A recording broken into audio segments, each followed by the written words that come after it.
1 ऑगस्टपासून सुरू होणार पीक पेरा नोंदवण्याची प्रक्रिया।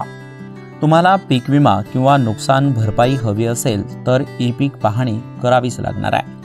आपल्या शेतातील हंगामनिहाय घेतलेल्या उभ्या पिकांची आपल्या 7/12 उतार्यावर वस्तुनिष्ठ, अचूक व पारदर्शक नोंद व्हावी याकरिता राज्यात ई पीक पाहणी हा उपक्रम राबवण्यात येतोय।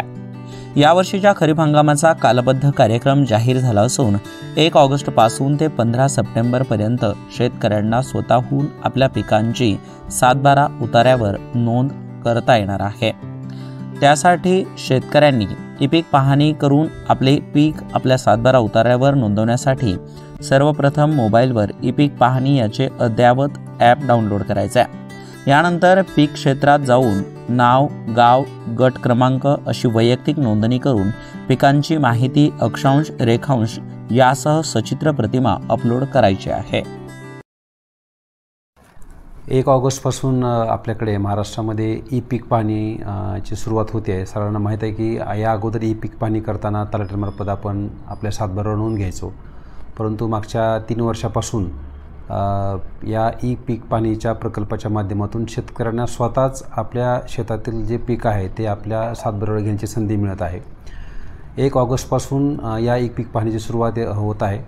ॲपच्या माध्यमातून ही ई पीक पाहणी आपण स्वतः शेतामध्ये जाऊन करायची आहे। याचा फायदा असा आहे की बऱ्याच वेळेस आपल्याकडं पीक असतानासुद्धा आपल्या उतार्यावर येत नव्हतं, परंतु आता जे पीक आहे त्या पिकाचे फोटोग्राफ्स असतील, अक्षांश, रेखांश असतील यासहित त्या ॲपवर माहिती भरायची असल्याने त्याची माहिती 7/12 येईल।